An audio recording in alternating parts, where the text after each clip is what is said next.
guys, How to Spike here with another video.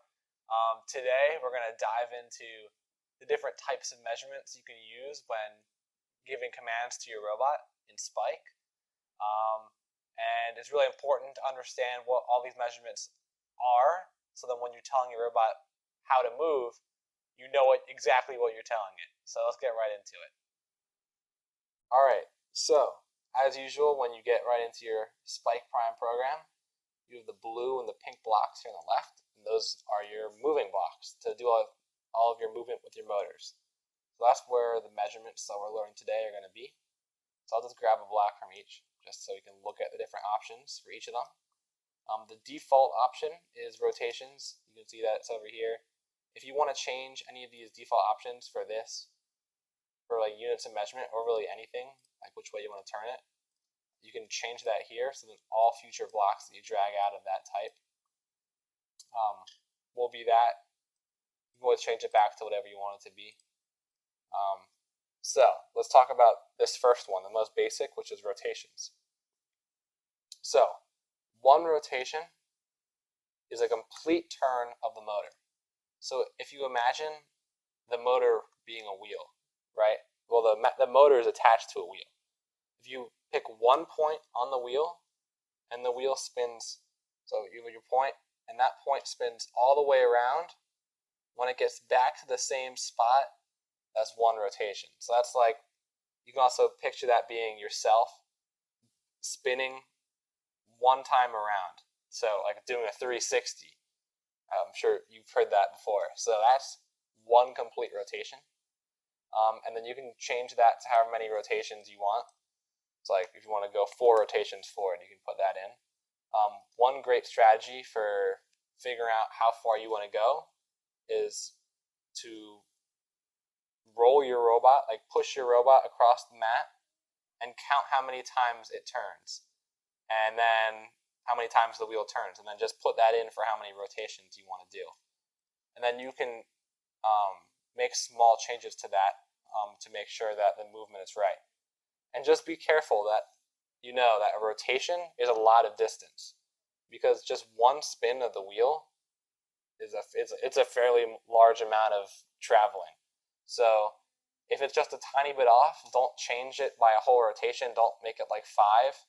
If it's 4 and it's pretty close, you can just like make 4.25 or maybe like 4.1.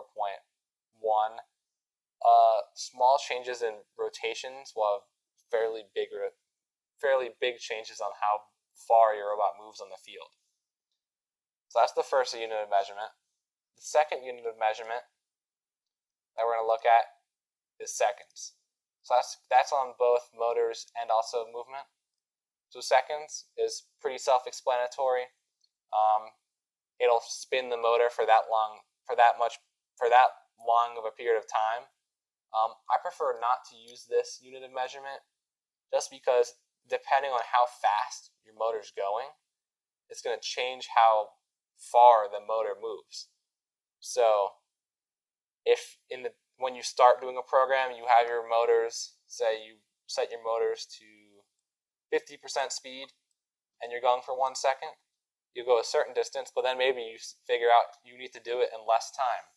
So you might make it 60% speed. And now, because it's the same amount of time, but you're going faster, you're going to end up going further.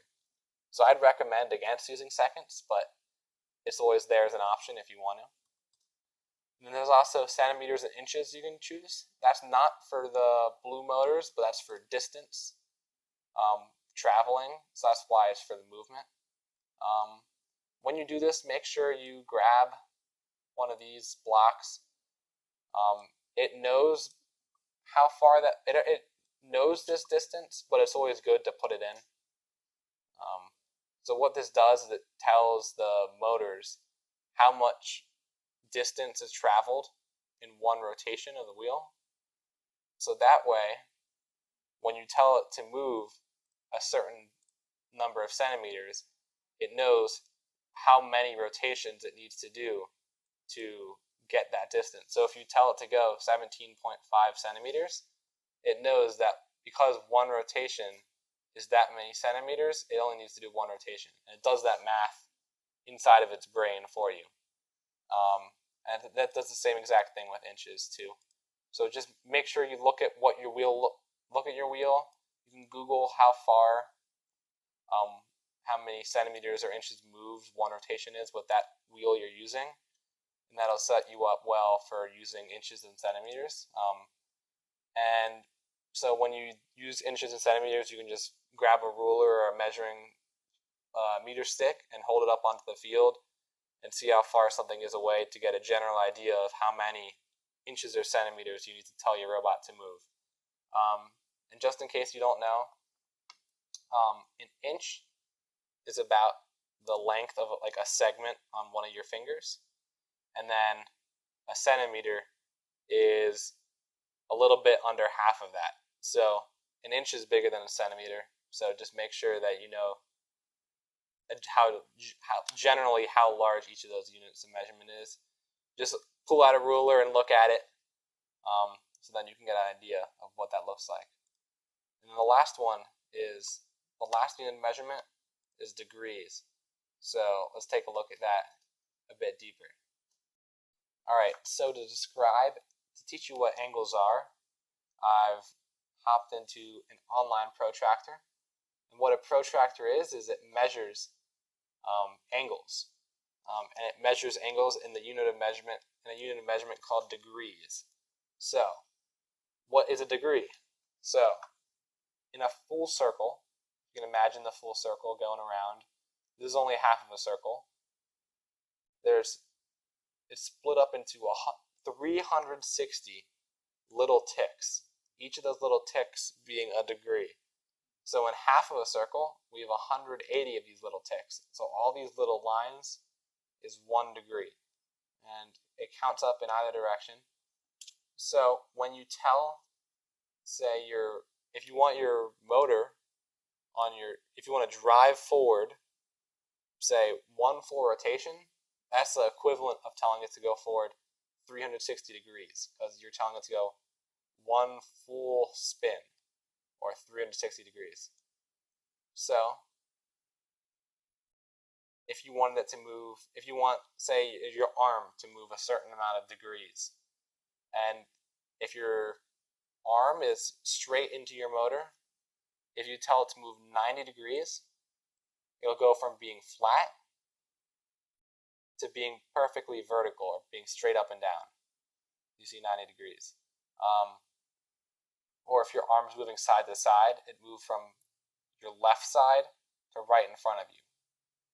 And also, if you imagine this being spun a bit, and the arm was starting in front of you, if you turned it 90 degrees, it would be on your right side.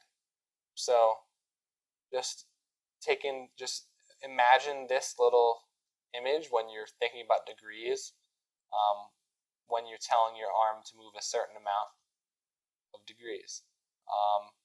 One thing to make sure is that if you're driving your arm directly, so that means that the motor, there's a shaft coming out of it, and that shaft is what spins your arm, then if you tell it to move 90 degrees, it will turn 90 degrees.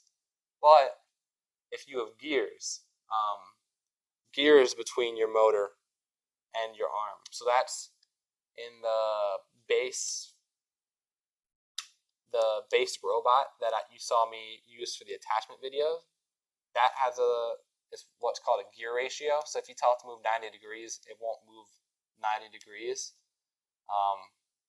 But you don't have to worry about that. So if you want to use degrees, just imagine this graphic right here when doing so. So those are the measurements you can use when you're trying to make your robot move an arm or move around, and I hope that'll help you guys out in your robot programming.